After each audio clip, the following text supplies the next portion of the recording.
जय श्री कृष्णा। राधे राधे भक्त जनों, आज आप सुने आषाढ़ मास का अंतिम प्रदोष व्रत कब है। 7 या 8 जुलाई। जानिए शुभ मुहूर्त और महताओं। 2025 भगवान भोलेनाथ को समर्पित प्रदोष व्रत हर महीने की त्रयोदशी तिथि को रखा जाता है। आषाढ़ मास के शुक्ल पक्ष की त्रयोदशी तिथि पर आषाढ़ महीने का अंतिम और जुलाई का पहला प्रदोष व्रत होगा। इस दिन भगवान शिव और माता पार्वती की पूजा की जाती है। जुलाई का पहला प्रदोष व्रत कब रखा जाएगा, इसका शुभ मुहूर्त और महत्व क्या है, आइए जानते हैं। प्रदोष व्रत का शुभ मुहूर्त क्या है। जुलाई में आषाढ़ मास के शुक्ल पक्ष की त्रयोदशी तिथि 7 जुलाई को रात 11 बज से 11 मिनट तक, 8 जुलाई को रात के 12:39 बजे तक रहेगी। प्रदोष काल में त्रयोदशी तिथि 8 जुलाई को होगी, इसलिए 8 जुलाई दिन मंगलवार को प्रदोष रखा जाएगा। मंगलवार होने की वजह से इसे भौम प्रदोष व्रत कहा जाएगा। इस दिन जेठ उपरांत मूल नक्षत्र का संयोग रखा गया। इसके साथ ही शुक्ल योग का निर्माण होगा। चंद्रमा वृक्ष के उपरांत धनु राशि में गोचर करेगा, जबकि शुक्र ग्रह का रोहिणी नक्षत्र में प्रवेश होगा। प्रदोष व्रत का महत्व। प्रदोष व्रत रखने से भगवान शिव प्रसन्न होते हैं। इससे वैवाहिक जीवन में सुख शांति रहती है, संतान सुख मिलता है। इसके साथ ही दुख परेशानियां से छुटकारा मिलता है। भगवान शिव और माता पार्वती के आशीर्वाद से प्रदोष व्रत रखने वाले के घर आंगन में हमेशा खुशियां बनी रहती है। प्रदोष व्रत के मौके पर अभिषेक करना अधिक पुण्यदायी माना जाता है। प्रदोष व्रत की पूजा विधि। प्रदोष व्रत वाले दिन सुबह जल्दी उठकर स्नान आदि के बाद साफ कपड़े पहने। इसके बाद भगवान शिव का ध्यान करें और व्रत का संकल्प ले। इसके बाद घर के मंदिर में शिव पार्वती का विधि विधान के साथ पूजन करें। इन्हें स्नान कराएं, गंगा जल से अभिषेक करें, रोली चंदन लगाए, धूप दीप नैवेद्य समर्पित करें, फूल और भोग अर्पित करें। इसके बाद भगवान शिव के मंत्रों का जाप करें। फिर प्रदोष व्रत की कथा का पाठ करें। इसके बाद शिव पार्वती की आरती करें। पूजन के दौरान जाने अनजाने में हुई गलतियों के लिए क्षमा मांगे। इसके बाद पूजा का प्रसाद घर पर बांटे। जय श्री कृष्णा। राधे राधे। आज आप सुनेंगे हनुमान जी की जन्म संपूर्ण कथा। भीम को वन में घूमते हुए एक बूढ़ा बांदर दिखाई दिया। वो एक बहुत बड़ी आहू वाला बांदर था, जिसकी पूंछ बहुत लंबी थी और उसकी पूंछ भीम के रास्ते में थी। भीम बहुत ही घमंडी था। अगर उसके रास्ते में कोई आता तो उसे पीछे हटाकर भीम को रास्ता देना पड़ता।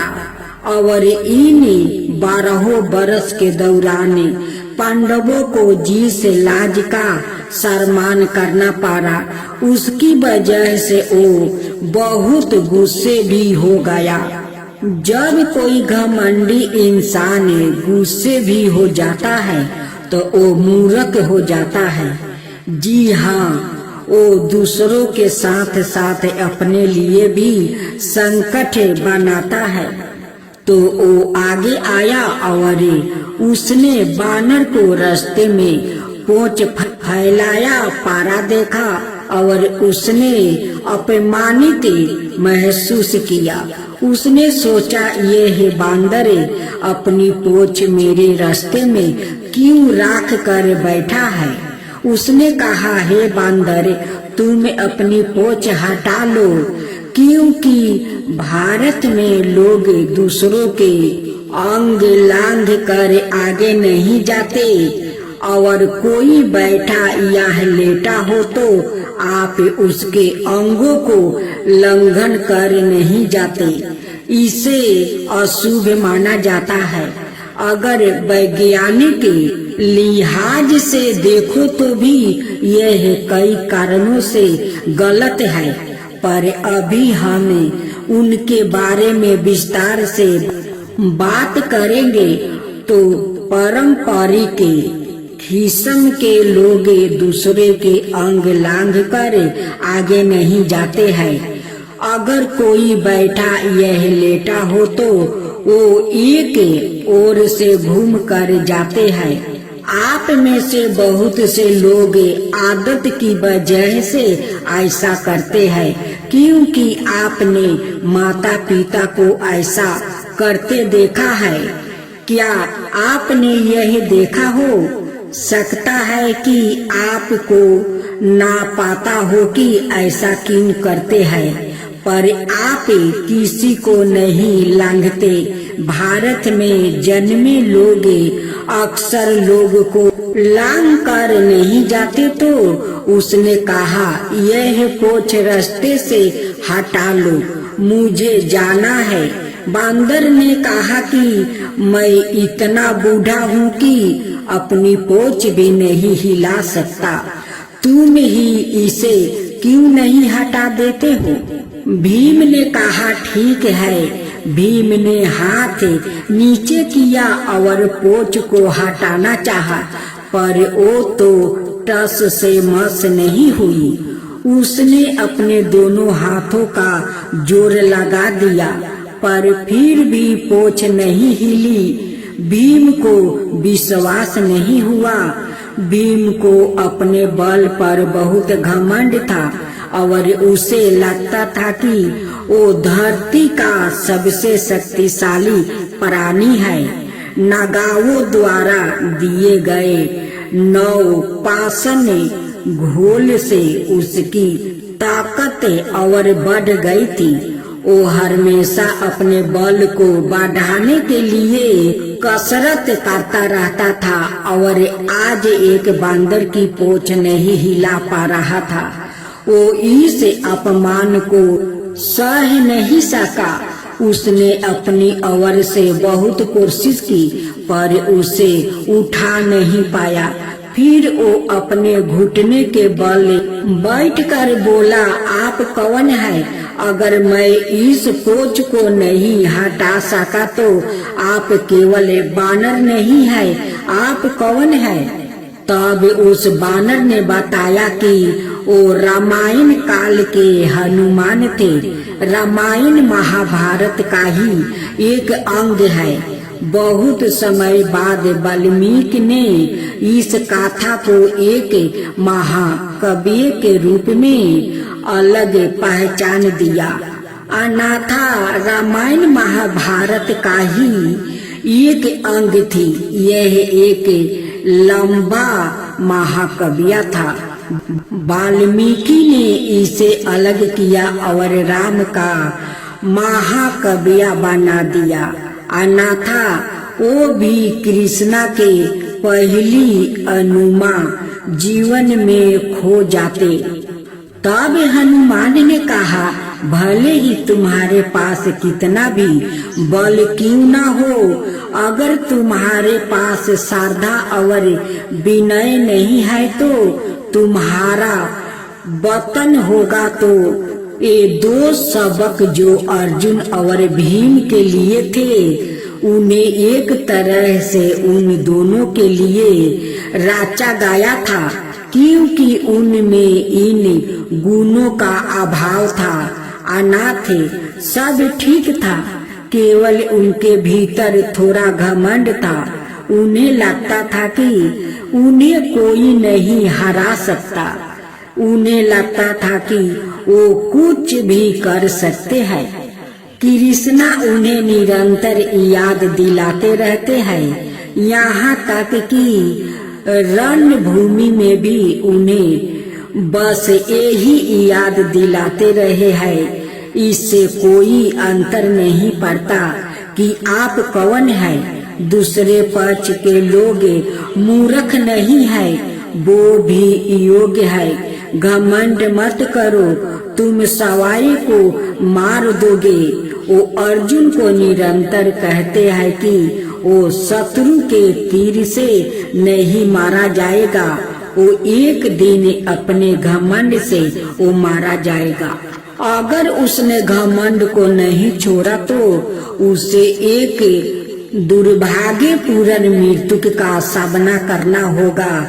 इस तरह शिव से मिला अपमान और हनुमान से मिला अपमान, यह दोनों परिस्थितियां उनके लिए इस तरह प्रस्तुति की गई ताकि यह दो लोग अपने इस दुर्गीन से छुटकारा पा सके और उस कार्य के लिए सही तरह से तैयार हो सके जो उनके लिए सोचा गया था। जेठ माह के मंगलवार को 12 मंगल और बुधवा मंगल कहते हैं।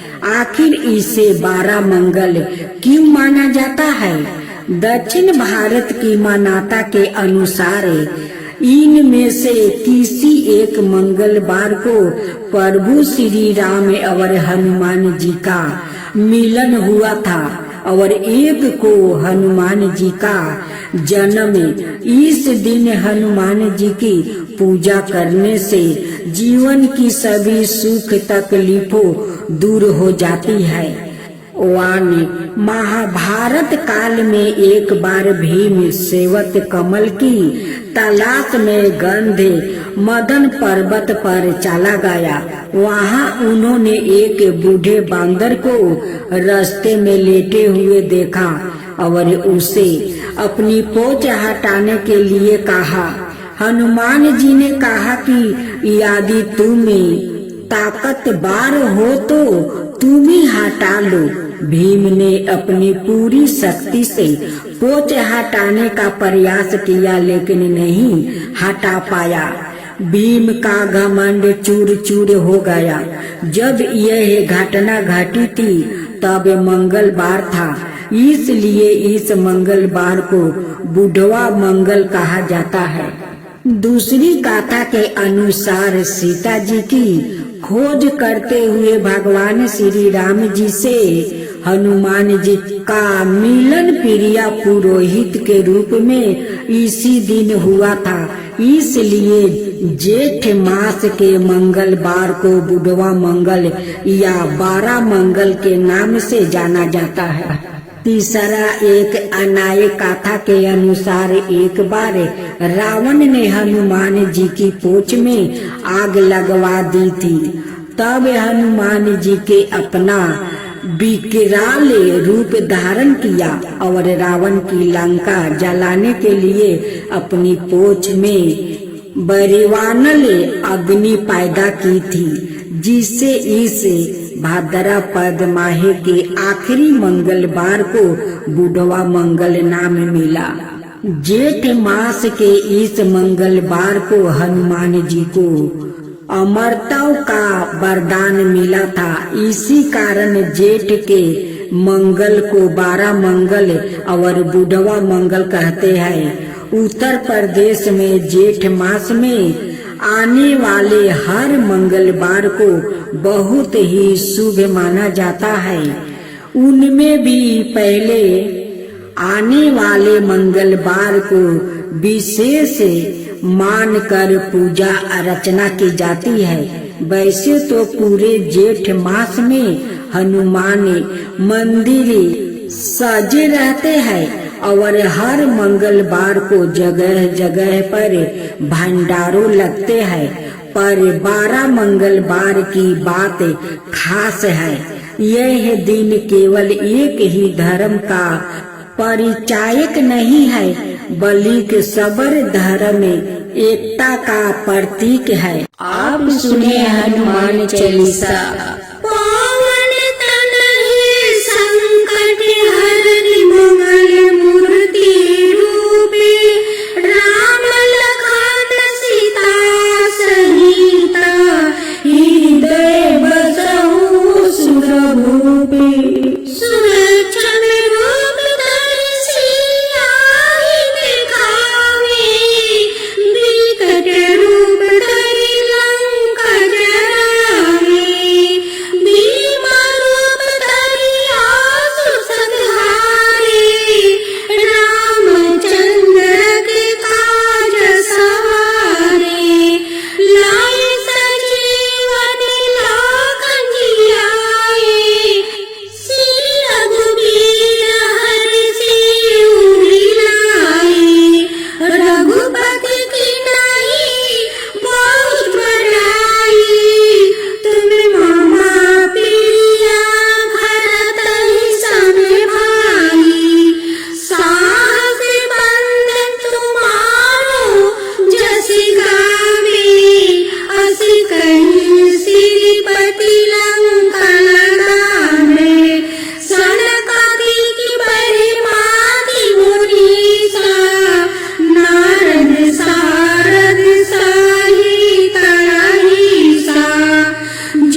साई सर्व सुख कराई। संकट कटे मिटे सब पीरा, जो सुमिरे हनुमति बलबीरा। जय जय जय हनुमान गोसाई, कृपा करहु गुरुदेव की नाई। जो सत बार पाठ करे कोई, छूटे बंदी महासुखी होई। जो ये पढ़े हनुमान चालीसा, होए सीधी साखी गोरीसा। तुलसीदास सदा हरि चेरा, की जो नते हृदय मारेरा। जय हनुमान ज्ञान गुण सागर, जय कपीसा तेहु लोक उजागर। राम दूत अतुलित बल धामा, अंजनी पुत्र पवन सुत नामा। महावीर विक्रम बजरंगी, कुमति निवार सुनीति की संगी। कंचन बरन विराज सुबेसा, कानन कुंडल कुंचित केसा। हाथ बरजे अवल ध्वजा विराजे, कांधे मूंज जनेवा साजो। शंकर सुवन केसरी नंदन, तेज प्रताप महाजगवंदन। विद्यावान गुणो अति चतुर, राम काज करिबे को आतुर। प्रभु चरित सुनावे को रसिया, राम लखन सीता मन बसिया। हनुमान लला की, दुष्ट दलन रघुनाथ कला की। आरती की जो हनुमान लला की, दुष्ट दलन रघुनाथ कला की। जाके बल से गिरबर कापे, रोग सोग जाके निकट ना झाके। अंजनी पुत्र महाबल दाई, संतन के प्रभु सादा सहाई। आरती की जो हनुमान लला की, आरती की जो हनुमान लला की। देवीरा रघुनाथ पेठाए, लंका जरी सिया सुधिलाए। लंका सुकोट समुंदर सिखाई, लंका सुकोट समुंदर सिखाई। जात पवन सुता बरन लाई, आरती की जो हनुमान लला की। आरती की जो हनुमान लला की। लंका जरी असुर सहारे, सिया राम जी के काज सवारे। लंका जरी असुर सहारे, सिया राम जी के काज सवारे। लक्ष्मण मूर्छित पर सकारे, आनि सजीवने प्राण उबारे। लक्ष्मण मूर्छित पर सकारे, आनि सजीवने प्राण उबारे। आरती की जो हनुमान लला की, आरती की जो हनुमान लला की। बैठी पाताल तोरी जन्मे कारे, ओही रावण की भूजा उखारे। बाएं भूजा असुर दल मारे, दाहिने भूजा संतन तारे। आरती की जो हनुमान लला की, आरती की जो हनुमान लला की। सुर नर मुनि आरती उतारे, जय जय जय हनुमान उचारे। सुर नर मुनि आरती उतारे, जय जय जय हनुमान उचारे कंचन थाली कपूर लो छाई आरती करत अंजना माई कंचन थाली कपूर लो छाई आरती करत अंजना माई आरती की जो हनुमान लला की आरती की जो हनुमान लला की जो हनुमान जी के आरती गावे बस बैकुंठ पर में पद पावे जो हनुमान जी के आरती गावे बस बैकुंठ पर में पद पावे आरती की जो हनुमान लला की दुष्ट दलन रघुनाथ कला की आरती की जो हनुमान लला की दुष्ट दलन रघुनाथ कला की।